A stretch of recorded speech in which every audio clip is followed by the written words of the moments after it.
Hai, Assalamualaikum warahmatullahi wabarakatuh dan salam sejahtera. Kita bertemu lagi di dalam Sembang Santai Geologi bersama saya, mantan Profesor Dr. Hamzah Muhammad. Welcome again to the channel Simple Geological Talks with me, former Professor Dr. Hamzah Muhammad of Geology. Sebelum kita memulakan, saya ingin meminta kerjasama penonton untuk memberikan like kepada video ini, memberikan share dan seterusnya subscribe dengan menekan tombol subscribe pada video ini. Pada petang ini, saya ingin berkongsi sedikit maklumat dengan para penonton tentang apa yang disebut sebagai emas putih ataupun white gold. Seperti yang kita sedia maklum, jika kita bercakap mengenai jewelry ataupun barang-barang kemas yang terbuat daripada logam yang berharga, kita akan mendapat 3 kategori barang kemas. Yang pertama ialah barang-barang kemas yang dikelas sebagai emas kuning ataupun yellow gold. Yang kedua, kita ada istilah emas putih ataupun white gold. Dan kategori ketiga ialah platinum.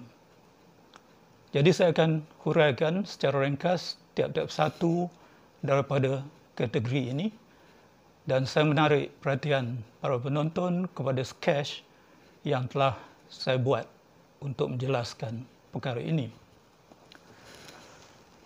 Kalau kita lihat di sini, yellow gold ataupun emas kuning ini digambarkan satu ring ataupun cincin, ialah yang paling lazim menjadi bahan jewelry ataupun barang-barang kemas, dan kita mengetahui bahawa emas agak lembut dan untuk dijadikan bahan kemas dia harus diamalgamkan dengan beberapa unsur lain yang lebih keras, selalunya silver iaitu perak, nikel, platinum, dan satu lagi unsur bernama palladium.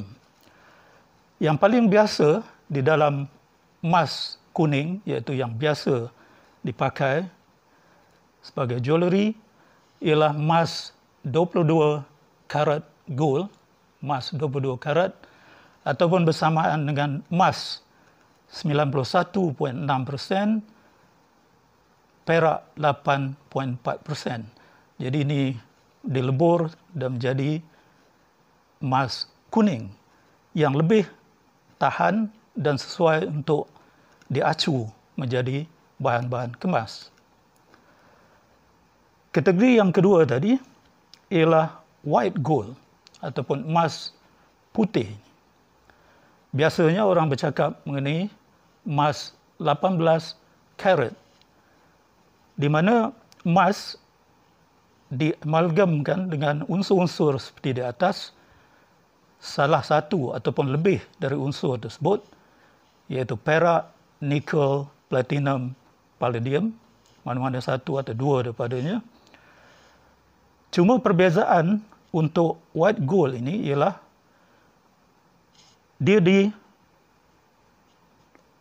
dilapisi di bahagian luarnya dengan satu logam lain, yaitu rhodium.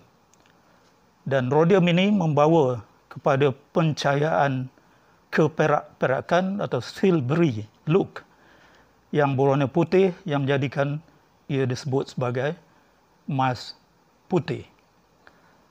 Jadi apa bezanya? Kalau emas kuning, amalgam antara emas dengan mungkin sedikit silver ataupun nikel, dicontohi oleh 22 karat gold ni. Sedangkan white gold ni sama cuma kandungannya lebih tinggi daripada di atas dan masnya semakin mengurang, menyebabkan pencahayaan kuning itu menjadi semakin kurang, diambil alih oleh warna yang bersifat silvery ataupun keperakan putih ini. Dan dia disalut pula di bahagian luar atau disadur di bahagian luar dengan satu logam yang mahal yang bernama rhodium. Kategori yang ketiga ialah platinum. Kita selalu mendengar orang menyebut jewelry yang terbuat dari platinum. Ini juga adalah single metal jewelry ataupun barang kemas satu logam, iaitu logamnya ialah platinum sendiri. Dia boleh mengambil 98% sehingga 100% daripada keseluruhan barang kemas tersebut. Jadi itulah 3 kategori kalau kita bercakap mengenai jewelry daripada logam berharga ini. Saya juga ingin sedikit mengulas tentang perbandingan di antara 3 ini, iaitu yellow gold, white gold dan platinum sendiri. Lagi sekali, sila perhatikan kepada sketch yang saya buat ini untuk memudahkan kefahaman kita bersama. Comparison ataupun satu perbandingan di antara yellow gold, white gold and platinum. Saya ambil 4 aspek yang membezakan, iaitu yang pertama aspek kecantikan ataupun estetik. Kedua, beratnya atau weight daripada logam tersebut ataupun daripada jewelry yang terhasilkan. Yang ketiga, ketahanannya atau kan boleh tahannya atau durability. Dan yang keempat, harga. Jadi ini membandingkan dan membolehkan orang memilih jewelry yang disukainya.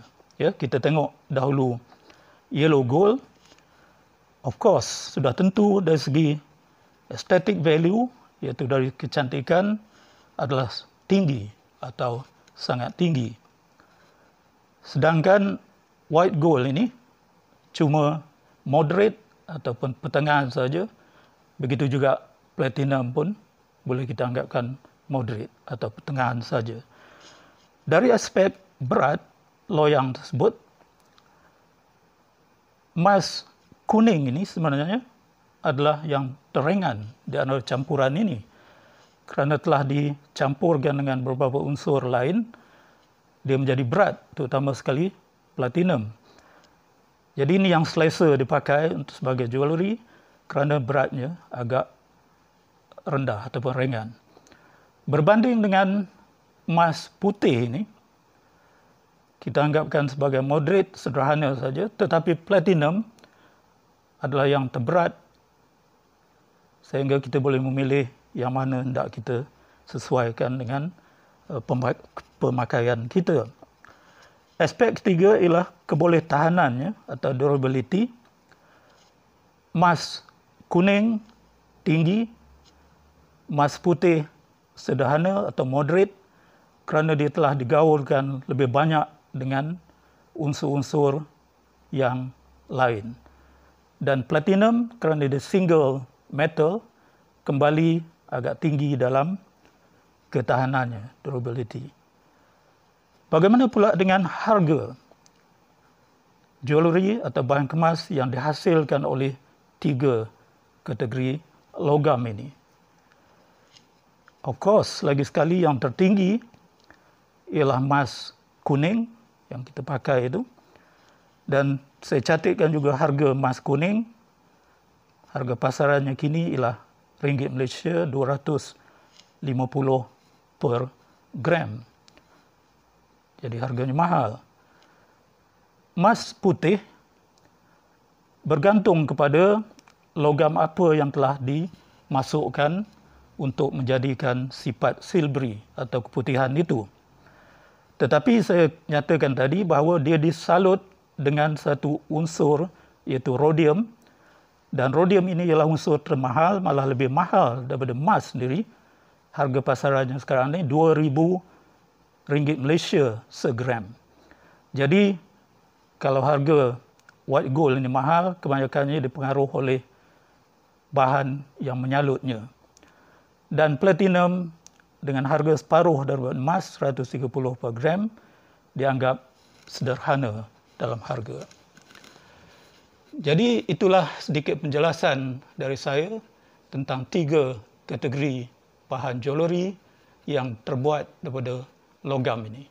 Saya harap penjelasan ini telah pun menambahkan pengetahuan para penonton sekalian, dan jangan lupa sebelum kita berpisah, sila like, berikan share dan subscribe dengan menekan tombol subscribe. Sekian saja. Selamat bertemu lagi di ruangan yang akan datang. Sebelum berpisah, saya ingin memperlihatkan contoh-contoh di sini. Ini yang dikatakan emas putih, cincin yang diikat kepadanya diamond. Nilainya sendiri berbeza bergantung kepada harga diamond yang diletakkan kepada emas putih tersebut. Ini pula ialah emas kuning, iaitu yang biasa kita gunakan dalam jewelry dan kita lihat setiap hari. Ini cincin yang terbuat daripada emas kuning. Itu saja. Kita akan bertemu lagi di ruangan yang akan datang. Dan sebelum itu, jumpa dan jumpa lagi. Terima kasih.